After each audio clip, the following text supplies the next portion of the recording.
both of those, to your point, obviously to hold them to 7 of 29 from the three-point line was terrific with the shooters that they have. And then offensively, to your point, Katie, to only have 10 turnovers for 12 points, you give yourselves a chance. I just asked our team, I said, fellas, if I would have told you before the game that we're going to shoot 40 from the field, 18 from three, and miss 18 free throws, what would you have said? That we'd get blown out. What I love about our team is that in LA, opening night on the road tonight, we're not making shots. We're struggling to make free throws. We didn't let that affect the defense. I thought our defense was terrific. We had some breakdowns at times, but I mean that's the reigning world champs. And even when it got tight down the stretch, we were able to make enough plays, and Juancho's block to seal the win was a great way to end it. What's been the difference with the defensive effort in these first three games? I would say just an overall buy-in and commitment. Now, you can talk game plan, you can talk strategy. At the end of the day, for me, defense comes down to pride. Do you want to go out there and give everything you have to defend? And then the second part of that is just the multiple effort. We are flying around, whether it's deflections, contested shots, and again, not always right. It's not always going to be right. But what do you do when it's not? Do you quit on the play? Last year, we were much more of a single effort team, and I think the thing that stands out for me, 3 straight opponents under 100 points, is our guys care about it, they're committed to it, and the multiple effort is there. You mentioned Juancho's block, but what else did you see from the bench unit tonight contributing to this win? Oh, much better tonight, much better. After our game yesterday, I texted all of them. I grabbed guys today individually. Trey Lyles, last game I thought he was hesitating, turning down shots. Monte looked like he was scared to make a mistake, but Monte was terrific tonight. He goes out and gets 6 rebounds, 4 assists, played aggressive, played like he belonged. Trey Lyles was much more aggressive. Mason Plumlee, his energy was off the charts. Malik Beasley, same thing. So I thought our bench unit was great. Torrey Craig, you can't judge Torrey's game based on the stat sheet. He came up with 2 or 3 loose balls, long rebounds that could have gone their way, but he out-hustled and came up with huge possession. So it was, Jamal struggled a little bit tonight, Paul struggled a little bit tonight, but when you defend, you're going to give yourself a chance. Going back to the defense, Coach, is this the defense you thought you had throughout the summer, throughout training camp, or have they even surprised you a little bit? This is the defense I dream about, ever since I got here. I firmly believe in defense, being the corner piece to being a championship-level team. We've preached it, we've talked about it, we haven't gotten it done, quite frankly, and that's on me as a head coach. But players deserve the credit. We can talk about what drills we do, this and that, but go out there and do it. Get the job done. Find a way. And our players are doing that. It's 3 games. Once again, we're not saying we're there. We're not saying we've arrived. We still have a lot of room for growth and improvement. But if we continue to play this hard, we'll give ourselves a chance every night. Can you even start to put into words how Paul is playing on that end of the floor and the impact he's had through these first 3 games? Yeah, Paul's been terrific, but, no disrespect to him, but it's not just Paul Millsap. I don't want to put it all on Paul. Every guy out there is defending. I even thought like Jamal Murray, he struggled to make shots tonight. The effort's still there on the defensive end. Gary Harris, Juancho, Torrey, Paul, Nicola.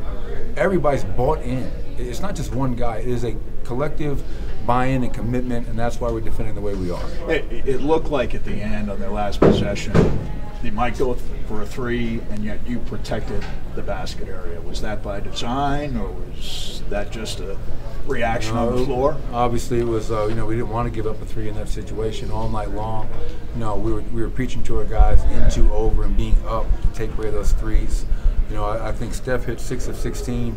Clay goes 1 of 6, and Kevin Durant doesn't make a 3. But in that situation, they don't call a timeout. They're rolling. They're going with it, trying to catch us on our heels a little bit. And sometimes you gotta get lucky. And Juancho being in the right place at the right time gets a hell of a block to save to save it from going into overtime. Why have you beaten them as often, more often than everybody except San Antonio? Going back to 14-15, you're 6-9 against them. Yeah. How do you explain that? I think it's all coaching. No, I don't know what it is. It's you know them.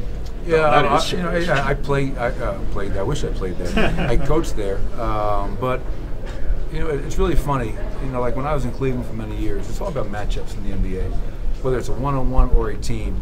And for some reason, we match up well with them. And our guys, I think the second biggest thing is to beat a team like that. There's got to be a belief. we've beaten them enough times now where we believe. Like when we played them, we're not thinking about the banners and the rings. We're thinking about let's go kick their ass. And trust me, next time we play them, they might beat us by 30. That's not going to get us discouraged. We're going to come back and play them hard the next time. So I think it's just a belief that we have because we've been able to compete with them over the last 3 going into 4 seasons. How key is this for establishing a model early in the season? Like, you guys are not having to dig out of a hole. You're not having to figure things out. You're a good team. You know you're a good team. You've beaten the bad teams. You've beaten the good teams. You're here now. How big is that for being able to work from that as the season gets longer and harder? Well, that was something that we preached going into training camp. Just the advantage that we have on a lot of teams in the NBA is the continuity. This being year 4 for me, this being year 2, 3, and 4 for some of our players, that allows you to kind of hit the ground running. And then also, when we met it going into training camp, I told our guys how important it was going to be to get off to a great start. When you really break down our schedule and you look at our schedule late in the year after All-Star break, it is murderer's row. So we have to make sure we prevent any problems down the road, take it one game at a time, but getting off to a great start is really paramount for this team and our success, and our guys are doing that right now. Do you really dream about defense? That's kind of weird. It is weird, but when you've been ranked in the bottom 5 in the NBA in defense for years, I wouldn't say, maybe it's more of a nightmare, but it's turning into a dream. But this is a team, this is how I envision us playing. And some people might call it ugly. A win is a win, especially against that team, the reigning champs. And Gary Harris has said to me, Coach, imagine when we start making shots. And we haven't found our offensive rhythm just yet. If we continue to defend at the level we're defending at, and we get our offensive rhythm going, I think we can be a really good team and a dangerous team. I know you're built around Nikola, but Gary Harris, your best player tonight, best player on the floor, maybe. Yeah, Gary was terrific. I think anytime you beat a team like that, it's not just one guy. Look at Nikola's stat line. He goes out there and gets 23, 11, and 6. Gary Harris, the defense he plays on one end, and then on the other end, obviously, he has the ability to make big shots, timely shots. So this is a collective win. This is a win for Will Barton. This is a win for our fans. Our fans 2 nights in a row, unbelievable. Hope they keep on coming out. And then just Jamal, leg contusion. Did he just run into somebody, or? Yeah, I'm not even sure. I know they went back and had the docs look at it really quick. It was not his ankle, which I initially thought it was his ankle. I think he got kneed in the thigh. And going into tonight, I'll say this: Jamal has been battling some injuries, if you will. So obviously he struggled a little bit tonight, not from a lack of effort, but from making shots. But as I told him, I have no doubt on Tuesday night against Sacramento, he'll be ready to play and play at a high level. Thanks guys. I appreciate it, buddy.